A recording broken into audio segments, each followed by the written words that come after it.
हरे कृष्णा दोस्तों, welcome to Radhe Krishna channel. Janmashtami प्रभु जी का इस पृथ्वी लोक में आना, प्रवेश करना हमारे लिए, हमारे सुकून के लिए।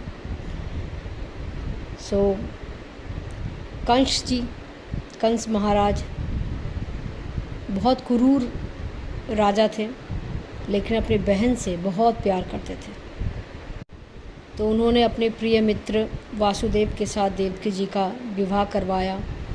और विवाह के बाद उन्होंने कहा, मतलब वो इतना प्यार करते थे अपने बहन से कि उन्होंने कहा कि भाई मैं खुद रथ को चलाकर अपनी बहन को उसके ससुराल छोड़ने जाऊंगा।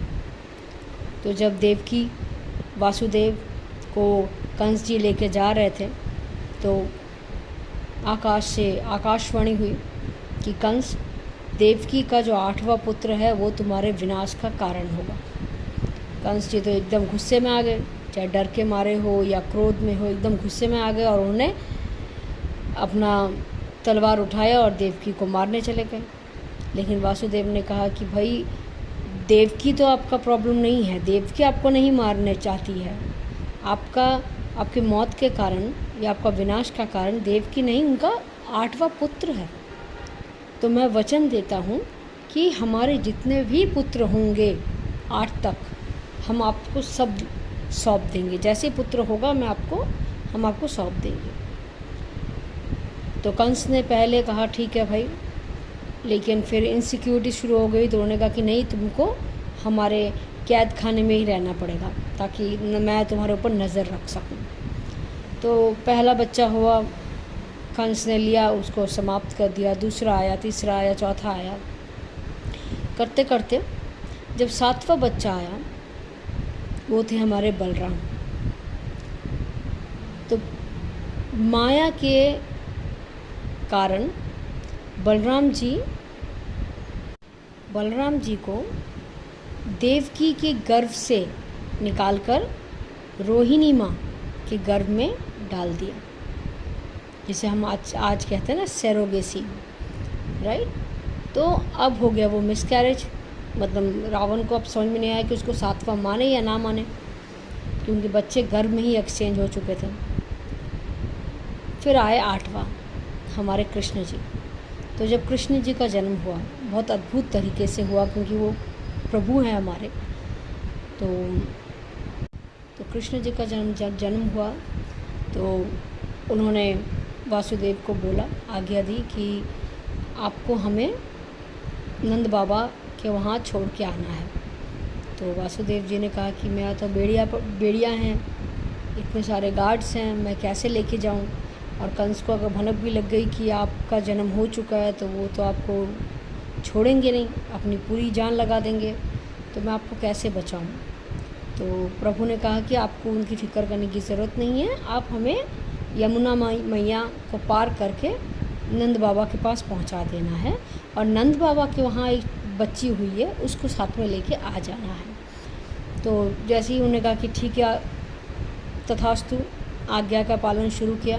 तो सारे जितने भी सोल्जर्स थे सब लोग निद्रा में चले गए, सबको नींद आ गया, अपने आप गेट खुल गया, अपने आप बेड़ियाँ खुल गई, और तूफ़ान था, पूरा तूफ़ान था।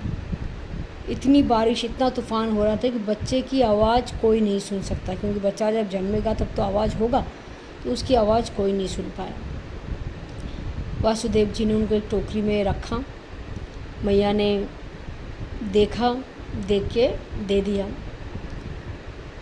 वासुदेव जी लेके गए तो देखा यमुना नदी तो एकदम, वैसे ही बारिश हो रहा था बहुत, तो उनका तो प्रकोप बहुत ज़्यादा था। तो क्या करे, तो उन्होंने प्रणाम किया।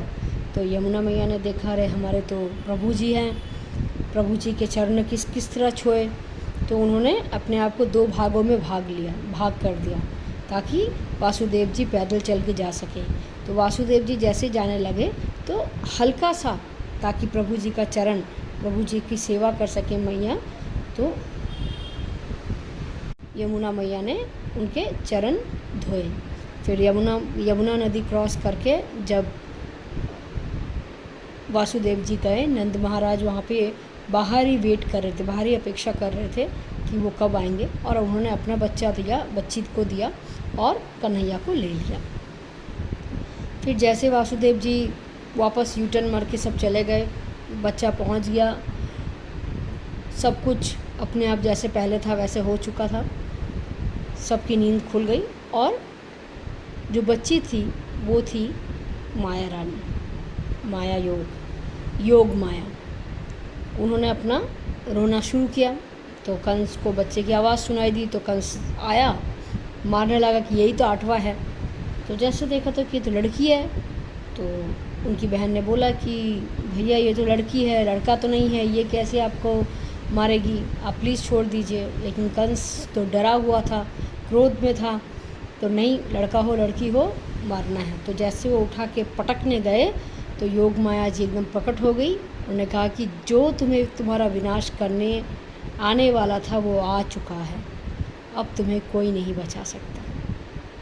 ये बोल के योग माया जी चली गई और कंस महाराज और क्रोधित हो गए, वासुदेव को, देवकी जी को उधर ही रख दिया, छोड़ा नहीं, आजीवन कारागार में रख दिया।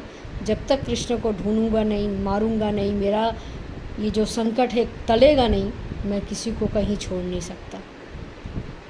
ये है जन्माष्टमी का स्टोरी। हरे कृष्ण।